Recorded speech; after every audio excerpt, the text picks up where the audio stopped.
congrats for winning the best hotel in Kenya. Thank you very much. Hospitality category.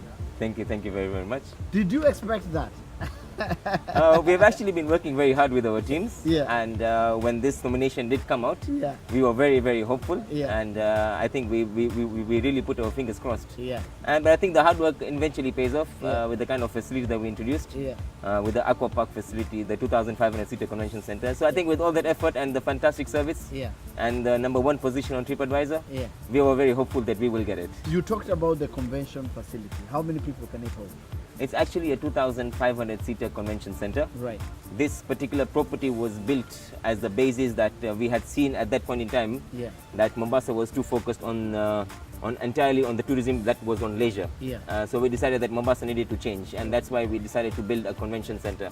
We have been really passionate about changing Mombasa into a MICE hub, and that's the reason why this year we are actually hosting the SCAL World Congress in October this year. How does little known PrideInn just come in a very short while? They just disorganize the entire marketplace and become market leaders. When we entered into the beach resort market, we actually realized that a lot of the hotels did not provide adequate facilities for children. Right. And that's how we actually put up a safari-themed aqua park, not just an aqua park, but a safari-themed aqua park, because we wanted our children to get the whole experience of knowing our wildlife. Right. Kenya is always known for its wildlife, for its beach.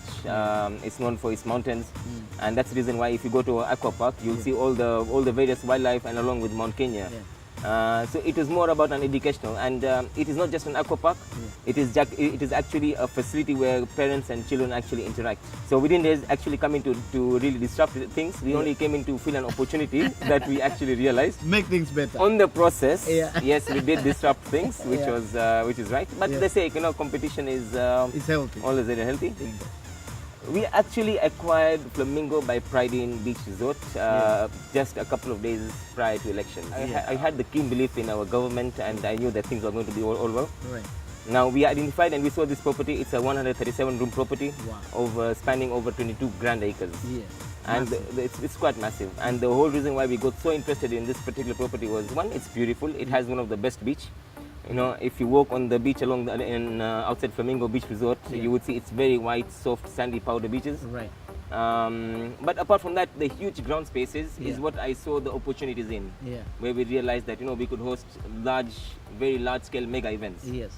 Events are one of those ways of getting people from across Africa, within the borders of Africa, to actually come into Kenya and to come into Mombasa. And what more if we can contribute to the economy of Mombasa? Just like the prestigious event that you held yesterday, which hosted 3,500 people, I guess, or more. Or more. I think that was my estimate. So, and it was still very comfortable. People really enjoyed. The security element was very peaceful. That's right.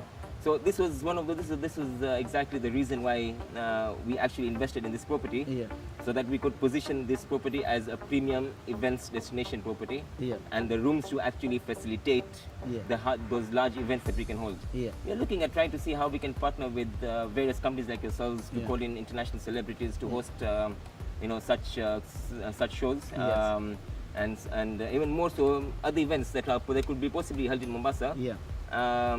It's known as events by the beach or Congress by the beach, or such things. And that's exactly how we want to position this property. Do you mind sharing a bit about the future of the PrideInn group of hotels?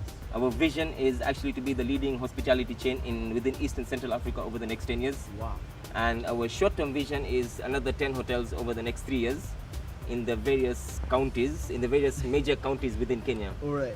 The kind of brand that we want to create is simply that in any major county, if you're traveling, as long as you know that there's a PrideInn there, you know the sort of facilities, the sort of services, the sort of room sizes, the sort of things. So let's prove to the world that Kenyans can also build a brand that can be franchised out to the rest of Africa. If you've not been to hotels, I think it's time that you really need to put into your to-do list. There's a lot to experience, and especially if you're coming for your holiday to Mombasa, the Flamingo by PrideInn Beach Resort, PrideInn Paradise Beach Resort are things that are the hotels that you definitely need to visit, and especially our Aqua Park, which is a world-class facility. And I will promise you, if you have kids and you're coming to PrideInn Paradise Beach Resort, on your day of checkout, if your kid does not force you to stay back, I don't know what else we can do. So that is exactly the message I would say. Yeah. And you're most welcome. And we look forward to hosting you. I must say, asante sana for giving us the opportunity to host you. Congratulations on your fantastic performance yesterday. I think you guys did amazing. It was such a seamless event. Thank you for giving us the opportunity, and we look forward to partnering more with you to see how we can work further. Asante.